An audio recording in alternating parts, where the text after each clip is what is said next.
مثال دی ہے رسول کونین صلی اللہ علیہ وسلم نے، میرے صحابہ ستاروں کی طرح سے ہیں، اہل بیت کشتی نوح کے مانند ہیں۔ اے لوگوں، اگر تم نجات سے ہمکنار ہونا چاہتے ہو، اگر تم ساحل نجات پر آسانی کے ساتھ اترنا چاہتے ہو تو کشتی اہل بیت میں سوار ہو جاؤ، مگر یاد رکھنا صحابہ سے ہدایت لیتے رہنا، صحابہ پر تمہاری نظر رہنی چاہیے۔ اگر تم کشتی پر سوار نہ ہوئے تب بھی ڈوب جاؤ گے، نجات ساحل پر نہیں پہنچ سکو گے، اور اگر تم نے ستاروں سے منہ موڑ لیا تب بھی تم غرق ہو جاؤ گے اور ساحل سے ہمکنار نہ ہو سکو گے۔ اس لیے ہم اہل سنت و جماعت تو حدیث رسول پر عمل کرتے ہیں، اور جہاں پر صحابہ کرام کو اپنا رہنما، اپنا مقتدی اور اپنا رہبر تصور کرتے ہوئے نظر آتے ہیں، وہیں پر اہل بیت کرام کی محبت کا چراغ اپنے دل کے اندر روشن کرتے ہوئے نظر آتے ہیں۔ یہی وجہ ہے جب کسی صحابی کا دن آتا ہے تو ہم ان کی بھی یاد بناتے ہیں، اور جب اہل بیت کا دن آتا ہے تو ہم اہل بیت کا تذکرہ کرتے ہیں۔ بڑے نصیبے کی بات ہے اور بہت اعلیٰ قسمت کی یہ بات ہے، حضرت مولا علی کی آنکھ جب کھلتی ہے اور سب سے پہلا منظر ان کی نگاہوں کے سامنے جب آتا ہے تو چہرے رسول ان کی نگاہوں کے سامنے آتا ہے، روح انور مصطفیٰ صلی اللہ تعالی علیہ وسلم ان کی نظروں کے سامنے تھا۔ اس لیے کہ جب ان کی ولادت طیبہ ہوئی تو حضرت مولا علی کو رسول کونین صلی اللہ تعالی علیہ وسلم کے آغوش مبارک میں دیا گیا، اور جب حضرت مولا علی آغوش رسول میں پہنچے ہیں، ہمارے نبی کے جب گود میں پہنچے ہیں، تب انہوں نے آنکھ کھولی ہے۔ رسول اکرم صلی اللہ تعالی علیہ وسلم نے اپنا لعاب دہن ان کے منہ کے اندر ڈالا ہے۔ حضور اس وقت رسول اکرم صلی اللہ تعالی علیہ وسلم کی عمر مبارکہ 30 سال تھی جس وقت حضرت مولا علی رضی اللہ تعالیٰ عنہ کی ولادت طیبہ ہوئی ہے۔ اسی لیے تاریخ الخلفاء کا اگر آپ مطالعہ فرمائیں تو آپ کو پتا چلے گا کہ جس وقت حضرت مولا علی رضی اللہ تعالیٰ عنہ نے اسلام قبول فرمایا، اس روایت کے مطابق ان کی عمر تقریباً 13 سال بتلائی گئی۔ بعض روایتوں میں 12 سال کا تذکرہ ہے، بعض روایتوں میں 10 سال کا ذکر پایا جاتا ہے، اور بعض روایتوں میں 8 سال کا بھی ذکر ملتا ہے۔ اس لیے محتاط علماء کرام نے ارشاد فرمایا 10-12 سال کی عمر مبارک تھی حضرت سیدنا مولا علی رضی اللہ تعالی عنہ کی جب آپ نے اسلام قبول فرمایا دیا ہے۔ حضرت سیدنا زید بن ارقم رضی اللہ تعالی عنہ بیان فرماتے ہیں کہ مدینے میں ہمارے زمانے میں یا کوفہ کے اندر، مدینے میں اور کوفہ میں ہمارے زمانے کے اندر کوئی بھی ایسا عالم نہیں تھا جو یہ کہہ سکے منبر پر اور برسرے مجمع یہ کہہ سکے، مجمع میں اعلان عام کر سکے کہ تمہیں جو کچھ پوچھنا ہو مجھ سے پوچھ لو، سوائے حضرت علی کے۔ حضرت علی تنہا شخصیت ایسی تھی حضرت علی کی، فرماتے حضرت علی کے علاوہ کوئی ایسا نہیں تھا جو یہ کہہ سکے جو پوچھنا ہو مجھ سے پوچھ لو، میں اس کا جواب دوں گا۔ حضرت سیدنا عبداللہ ابن مسعود رضی اللہ تعالیٰ عنہ جنہیں عالم صحابہ کہا جاتا ہے، رسول اکرم صلی اللہ تعالیٰ علیہ وسلم نے جنہیں افتاء کی سند عطا فرمائی تھی اور صحابہ سے ارشاد فرمایا تھا اگر تمہیں کوئی مسئلہ معلوم کرنا ہو تو عبداللہ ابن مسعود سے جا کر معلوم کر لیا کرو۔ اللہ نے ان کا سینہ کشادہ کر دیا ہے اور فقہ کے معاملے میں بہت زیادہ طاقت رکھتے ہیں، بہت مہارت رکھتے ہیں۔ وہ حضرت عبداللہ ابن مسعود رضی اللہ تعالیٰ عنہ بیان فرماتے ہیں ہم نے مسائل شرعیہ کا اور علم قرآن کا اور علم فرائض کا سب سے زیادہ اگر کوئی جاننے والا ہے تو حضرت مولا علی رضی اللہ تعالیٰ عنہ۔ عبداللہ ابن مسعود رضی اللہ تعالیٰ عنہ فرماتے ہیں، اور خود حضرت مولا کائنات رضی اللہ تعالیٰ عنہ فرماتے ہیں جو کچھ بھی میرے سینے میں علم کا دریا سمندر موجزن ہے یہ رسول اکرم صلی اللہ تعالیٰ علیہ وسلم کی دعاؤں کا نتیجہ ہے۔ جب مجھے یمن کا قاضی بنا کر حضور رحمت عالم صلی اللہ تعالیٰ علیہ وسلم بھیج رہے تھے، علی تمہیں یمن جانا ہے اور وہاں کا قاضی تمہیں متعین کیا جاتا ہے۔ آج کے دور کے قاضی کی بات نہیں کر رہا ہوں، نکاح پڑھانے والا جو ہم نے سمجھ رکھا یہ قاضی نہیں، وہ اسلامی قاضی، شریعت جس کو قاضی कहती है, मैं उस काजी की बात करता हूँ। काजी वो होता है जैसे आज के जमाने में चीफ जस्टिस होता है, एक बड़ा जज जो सुप्रीम कोर्ट का जज होता है, जो मकाम उसे हासिल होता है, एक जमाने में वही मकाम काजी को हासिल होता था, जिसको काजी और कुज़ात कहा जाता है। और उसकी बाज़ाब्ता अदालत होती थी, अदलिया मुकन्नना बाज़ाब्ता होता है, जैसे कोर्ट आज के दौर में है ना, ऐसे कोर्ट बाज़ाब्ता होता था, अदालत होती थी और उसमें काजी बैठता था, उसमें काजी बैठता था। लोगों के मसाइल आते थे, मुकद्दमात आते थे और शरीयत की रोशनी में उसे फैसला करना होता था। बताओ कितना गवाहों को भी देखना है और उसके अलावा सबूत भी देखना है और वहां पर पेश आने वाले वाकयात को भी देखना है और फिर शरीयत की रोशनी में उसका फैसला करना है। ऐसा फैसला करने वाला काजी कहलाता था। बहुत ऊंचा मकाम था काजी का। वो तो आज के दौर में हमने उसको बड़ा कमतर बना दिया है। निकाह पढ़ाने आता है हम उसे काजी कहते हैं, हालांकि शरीयत में ये काजी उस काजी में ज़मीन व आसमान का फर्क है। जो वो काजी है जो शरीयत में जिसको काजी कहा है वो फ़िक़्ह का जानने वाला होता है और फिर ताज़ीर के बारे में उसकी बाकायदा नज़र होती है, ताज़ीर पर उसकी नज़र होती है, हुदूद पर उसकी नज़र होती है, मकरूहात और मुस्तहब्बात, सुनन, वाजिबात, फराइज़, मकरूहात, तहरीमात और फिर उसके अलावा जितने हराम चीजें हैं उन तमाम चीजों पर उसकी नजर होती है। मारूफ क्या है उसके बारे में उसको जानना जरूरी होता है, मुनकर क्या है उसके बारे में उससे मालूमात हासिल होना जरूरी होता है। हमें तो ये भी नहीं मालूम है मारूफ किसे कहते हैं, मुनकर किसे कहते हैं, तहरीम किसे कहते हैं, वाजिब किसे कहते हैं, फर्ज किसे कहते हैं, हराम किसे कहते हैं। बस एक मशहूर है कि ये इसको हराम कहते हैं, उसको नहीं करना है, मगर उसकी सही मानों में तारीफ किया है हम तो वो भी नहीं जानते। मगर जो काजी होता है इन तमाम चीजों के बारे में उसे मालूमात होती है। हमें तो ये भी नहीं मालूम है कौन सा गुनाह करने पर ताज़ीर की जाती है, कौन सा गुनाह करने पर हद जारी की जाती है, मगर काजी उसके बारे में जानता है।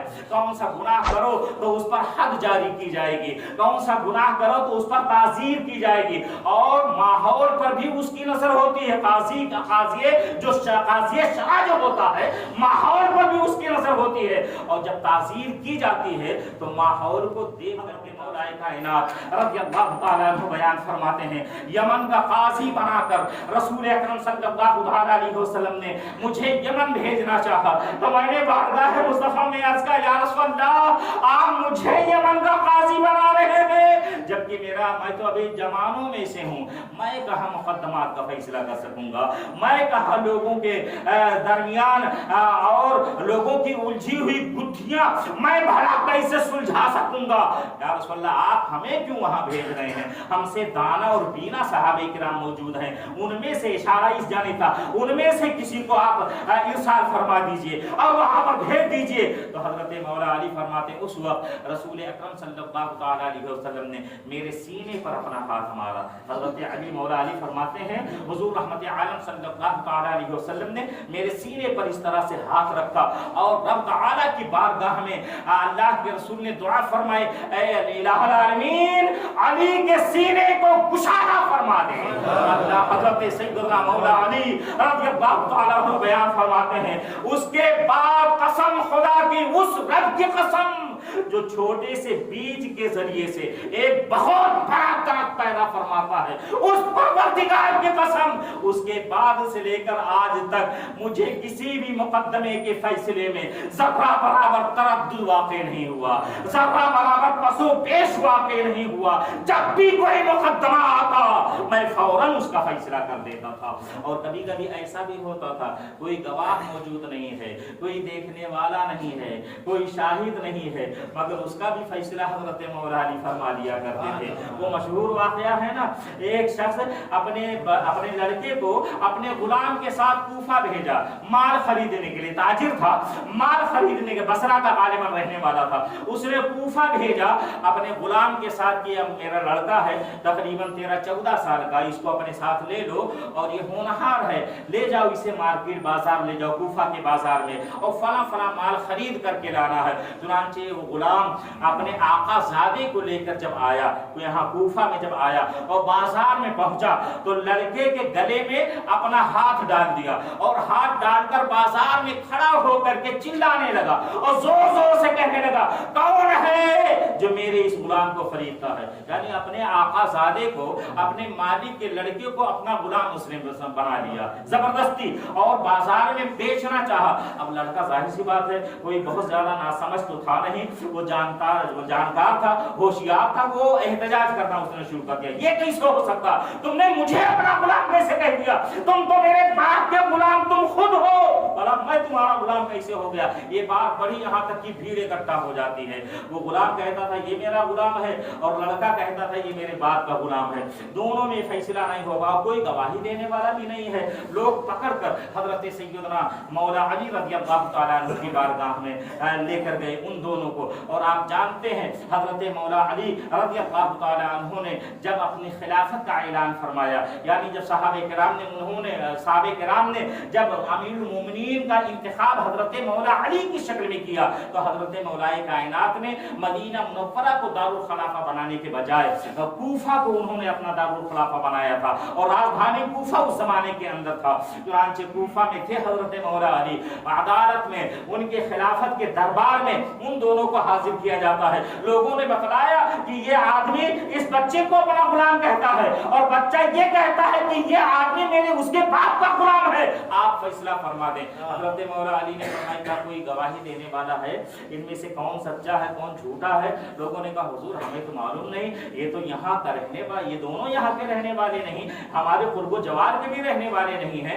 अब इनके बारे में कौन गवाही दे सकता है। हजरत मौला अली रज़ियल्लाहु तआला अन्हु फरमाया ठीक है अभी फैसला हो जाएगा। उसके बाद अपने गुलाम को हजरत मौलाए कायनात ने आवाज दिया और इशारा फरमाया कंबर जरा ये जो दीवार मिट्टी की नजर आ रही है, इस मिट्टी की दीवार में 2 सुराख कर दो और सुराख इतना बड़ा होना चाहिए कि आदमी का सर बाहर निकल सके। चुनांचे उनके गुलाम कंबर ने मिट्टी की दीवार में 2 सुराख कर दिए, आदमी का सर जिससे बाहर हो जाए। हजरत मौला अली रज़ियल्लाहु तआला अन्हु ने उन दोनों को बुलाया, गुलाम को और उस लड़के को बुलाया और इशारा फरमाया कि इस सुराख के अंदर अपने अपने सर को डालकर बाहर निकालो। चुनांचे दोनों ने ऐसा ही किया, गुलाम ने अपना सर डालकर बाहर निकाला, लड़के ने भी अपना बाहर निकाला। हजरत अली रज़ियल्लाहु तआला संजीदगी के आलम में कोई लबों पर मुस्कुराहट नहीं। हजरत अली ने फिर आवाज, ऐ कंबर जरा अल्लाह के रसूल की तलवार तो ले आओ। हजरत कंबर रज़ियल्लाहु तआला अन्हु अंदर जाते हैं और रसूल अकरम सल्लल्लाहु अलैहि वसल्लम की तलवार जुल्फ़िकार लेकर के आते हैं। हजरत मौला अली लहराते हैं दोनों के सामने तलवार और लहरा करके वो तलवार कंबर के हाथ में दे देते हैं और बुलंद आवाज से इरशाद फरमाते हैं गुलाम का सर जल्दी से काट लो। जैसे ही गुलाम का सर काटने की बात आती है, जो गुलाम था उसने जल्दी से अपना सर बाहर खींच लिया और खड़ा हो जाता है। हजरत मौला अली ने फैसला कर लिया, समझ जाते हैं गुलाम वही है जिसने बच्चे को अपना गुलाम बनाने का दावा कर दिया था। फिर उसको खड़ा करते हैं, सरजनिश फरमाते हैं और फरमाते झूठ मत बोल, देख तेरा फरेब जाहिर हो चुका है, तेरा झूठ बिल्कुल जाहिर हो चुका है, बता तेरी हैसियत क्या है। रोने लगा, अर्ज करने लगा हुजूर मैं ही गुलाम हूँ, ये तो मेरा आका ज़ादा है, मेरे मालिक ने इसको मेरे साथ कर दिया है ताकि मैं कूफा से उसका सामान खरीद कर ले जाऊं, उसके दरबार उसको मैं दे दूं।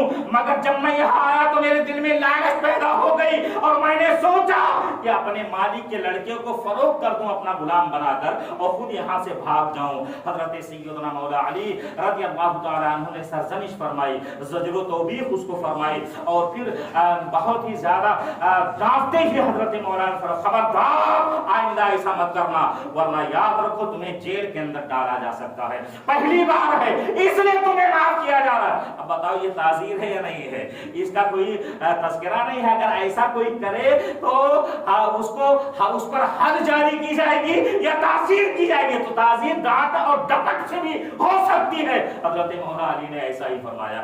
میں یہ عرض کرنا چاہتا ہوں، جہاں کوئی گواہی دینے والا نہیں ہے، جہاں کوئی ثبوت نہیں ہے ظاہری طور پر کون غلام ہے کون آقا زادہ ہے، ایسے ماحول میں حضرت سیدنا مولا کائنات رضی اللہ تعالیٰ عنہ نے فرمایا، واضح فرما دیا، اپنے عقل کے ذریعے سے واضح فرما دیا کہ آقا زادہ کون ہے اور صحیح معنوں میں غلام کون ہے۔ کوئی گواہی دینے والا تو نہیں تھا نا، مگر اس کے باوجود حضرت علی نے تعالیٰ عنہ کی باضابطہ کرامت ظاہر ہوتی ہوئی نظر آئی ہے اور لوگوں نے اپنی آنکھوں سے ملاحظہ فرمایا ہے۔ اور ایسا کیوں نہ ہو جبکہ رسول اکرم صلی اللہ تعالیٰ علیہ وسلم نے انہی کے بارے میں فرمایا تھا، من کنت مولاہ فعلی مولا۔ اس موقع پر حضرت یوم غدیر خون کے موقع پر یہ اللہ کے رسول صلی اللہ تعالیٰ علیہ وسلم نے یہ ارشاد فرمایا تھا۔ ایک مرتبہ مجلس میں حضرت سیدنا مولا علی رضی اللہ تعالیٰ حضور علیہ الصلوۃ والتسلیم کے بعد میں مجلس میں حضرت مولا کائنات رضی اللہ تعالیٰ عنہ نے لوگوں سے پوچھا تھا، اے لوگوں بتاؤ اللہ کے رسول نے میرے بارے میں کیا کہا تھا، کیا تم میں سے کوئی ہے جو گواہی دے سکتا ہے؟ تو 34 صحابہ کرام کھڑے ہو گئے اور ان 34 صحابہ کرام نے گواہی دی باضابطہ، ہاں مولا علی امیر المومنین ہمیں معلوم ہے یوم غدیر خون کے موقع پر اللہ کے رسول نے آپ کے بارے میں فرمایا تھا کہ میں جس کا مولا ہوں علی اس کا مولا ہے۔ آپ اندازہ لگائیں یہ مقام ہے حضرت سیدنا مولا کائنات رضی اللہ، چاچا زاد بھائی بھی ہیں، داماد بھی ہیں، عقد مواخات میں بھی بھائی ہیں، اور پھر تمام مسلمانوں کے مولا ہیں، وہ مددگار ہیں، وہ اسی لیے انہیں سید الاولیاء کہا جاتا ہے، تمام اولیاء کے سردار ہیں حضرت سیدنا مولا کائنات رضی اللہ تعالیٰ عنہ۔ آج زمین پر چاہے ہم قادری کہلاتے ہوں، چاہے چشتی کہلاتے ہوں، چاہے سہروردی کہلاتے ہوں، چاہے نقشبندی کہلاتے ہوں، چاہے ابو العلائی کہلاتے ہوں، چاہے رضوی کہلاتے ہوں، چاہے اشرفی کہلاتے ہوں، جتنے بھی سلسلے ہیں یہ تمام سلسلے جا کر کے حضرت مولا کائنات رضی اللہ تعالیٰ عنہ پر ملتے ہوئے نظر آتے ہیں۔ ان تمام سلسلوں کا منبع حضرت مولا علی رضی اللہ تعالیٰ عنہ کی ذات مبارکہ ہے۔ حضرت مولا علی سے حضرت حسن بصری اور پھر اس سے الگ الگ سلسلے ہیں جو بنتے ہیں، وہاں کے بعد پھر الگ الگ صوفیاء کرام ہیں جو اپنے نام کے ذریعے سے سلسلے وہاں سے الگ ہوتے ہیں، مگر حقیقت میں وہ الگ نہیں ہے، یہ صرف سمجھ لیجیے ایک طرح سے لباس ہے، ایک طرح سے اوپر کا کھول ہے۔ کہیں قادریت روشنی قادریت کی روشنی نظر آتی ہے، کہیں چشتیت کی روشنی نظر آتی ہے، اور کہیں پر سہروردیت کی روشنی نظر آتی ہے، اور کہیں نقشبندیت کی روشنی نظر آتی ہے، مگر روشنی تو وہی ہے۔ اوپر کا جو ٹیوب لائٹ کے اوپر کا جو شیشہ ہوتا ہے، اوپر کا جو کھول ہوتا ہے، صرف وہی بدلا ہوا نظر آتا ہے۔ پاور ہاؤس سے تو کرنٹ ایک ہی طرح کا سب میں سپلائی ہوتا ہے، ہم نے دیکھا نہیں ہے کیا؟ اگر ہم یہ ہری لائٹ جل رہی ہے، ادھر نیلی لائٹ جل رہی ہے، پھر ادھر ہری جل رہی ہے، کہیں اور لال جلتی ہوئی نظر آتی ہے، آپ کیا کہیں گے اس کو؟ یا جو کرنٹ آ رہا ہے اس کے اندر جو پاور آ رہا ہے، اس میں پاور ہرا آتا ہے، اس میں نیلا آتا ہے، کہیں پر لال آتا ہے، کہیں پر اور کوئی پیلا آتا ہے، ایسا نہیں، پاور تو ایک ہی طرح کا آتا ہے، مگر اس کا لباس بدلا ہوا ہے نا۔ یہاں ہرا لباس ہے اس لیے ہری روشنی نظر آتی ہے، وہاں نیلا لباس ہے اس لیے نیلی روشنی نظر آتی ہے۔ میں بلا تمثیل عرض کرنا چاہتا ہوں، پاور ہر جگہ سے ہر سلسلے میں ایک ہی طرح کا آ رہا ہے، مگر چشت میں پہنچا تو چشتیہ کہلایا، قادر میں پہنچا قادریہ کہلایا، صاحب نقشبند کے یہاں پہنچا تو نقشبندی کہلایا، صاحب سہرورد کے یہاں پہنچا تو سہروردی کہلاتا ہوا نظر آیا۔ پاور ایک ہے، حضرت مولا علی کا پاور، اور وہ سپر پاور دینے والے مصطفیٰ جان رحمت صلی اللہ تعالیٰ علیہ وسلم، وہاں سے پاور حضرت مولا علی کو ملا، اور مولا علی کے ذریعے سے ہزاروں سلسلے ہیں الگ الگ، بظاہر ان چاروں میں سینکڑوں سلسلے ہیں الگ الگ، مگر وہی پاور ہے جو ہر جگہ روشنی دیتا ہوا نظر آتا ہے، ہر جگہ اجالا کیے ہوئے ہے، ہر جگہ سب کو منور کرتا ہوا وہی پاور نظر آتا ہے۔ اس لیے آج حضرت مولا کائنات رضی اللہ تعالی عنہ کا دیا ہوا پاور، چشتیہ پاور، آپ کے علاقے کے اندر غریب نواز کی شکل میں موجود ہے، اور پھر یہ چشتیہ پاور पूरे हिंदुस्तान को बाज़ाब्ता जगमगाता हुआ नजर आ रहा है। हमारे बाप दादाओं को इस चिश्तिया पावर ने जगमगाया था और फिर उनसे रोशनी हम तक पहुंची है। कितना हिरमा नसीब होगा वो इंसान कि जहां से पावर मिला है उसी की अगर वो बुराई करता हुआ नजर आए और उन्हीं के बारे में कहे कहाँ जाते हो मिट्टी का ढेर है, वहां कुछ नहीं मिलता है, कहाँ जाते हो तो पत्थर का बुतखाना है, वहां वो लोग गैर लोग दूसरी जगह जाते हैं और तुम लोग वहां सोए हुए बुतखाने में जाते हो और वहां जा करके तुम अपने अकीदत का इजहार करते हुए नजर आते। दुनिया पागल नहीं हो गई है, ये भी मौलाए कायनात के शहजादे हैं। हर अपने तरफ से पहचाना जाता है ना, हर अपने दाग से पहचाना जाता है, ये भी मौलाए कायनात के शहजादे हैं। पावर मौला अली का यहाँ पर आ रहा है। तो मैं बिना खौफे लौमते लाइन ये कहना चाहूंगा और बिना खौफे तरदीद ये कहना चाहूंगा, अगर गरीब नवाज की शान में जर्रा बराबर कोई बेअदबी करता है तो इनकी शान में करने के साथ साथ मौला अली की शान में भी करता है। इसलिए ये रोशनी वहीं से आ रही है और वहीं से पावर बाज़ाब्ता पूरे हिंदुस्तान को रोशन किए हुए है। हमें तो इस पावर के जरिए से जो रोशनी मिली है ना, उस रोशनी से अपने सीनों को मुनव्वर रखना है और अपनी आने वाली नस्लों में इस रोशनी को मुंतकिल करना ये हमारी जिम्मेदारी है और हमारा ये फरीज़ा बनता हुआ नजर आता है। जो अकीदत हमारे दिलों के अंदर है वही अकीदत हम अपने बच्चों के अंदर भी मुंतकिल करते हुए नजर आए।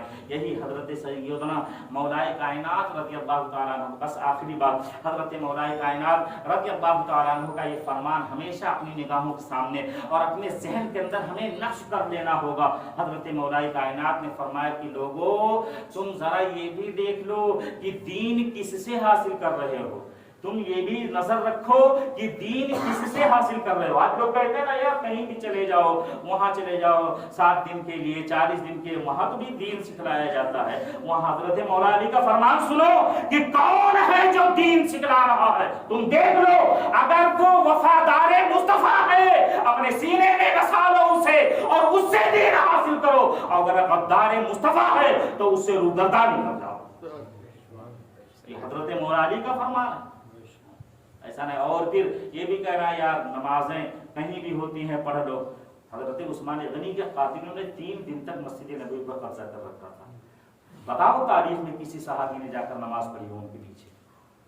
वो गद्दार उस्मान गनी थे ना, हजरत अली हजरत सैयदना उस्मान गनी रज़ियल्लाहु तआला अन्हु के शान में गुस्ताखियां करने वाले थे। हजरत उस्मान की गुस्ताखियां करने वालों के पीछे हजरत मौला अली और दूसरे सहाबा ने नमाज पढ़ने से मना कर दिया। इनका अपने घरों में नमाज पढ़ते रहे मगर नहीं गए। और आज हम कैसे हैं कि मौला अली का नारा लगाते हैं और गुस्ताखाने मुस्तफा को बाज़ाब्ता अपना रहनुमा तस्वुर करते हुए नजर आते हैं। नहीं, जो गद्दार मुस्तफा है वो कभी भी आपका नहीं हो सकता। अल्लाह का ये इरशाद अपनी नजरों के सामने रखें जिसमें सहाबा की शान अल्लाह ने बयान फरमाई और इरशाद फरमाया मुहम्मदुर रसूलुल्लाह वल्लज़ीना मअहू अशिद्दाउ अलल कुफ़्फ़ारि रुहमाउ बैनहुम तराहुम रुक्अन सुज्जदन यब्तगूना फ़ज़लन मिनल्लाहि व रिज़वाना।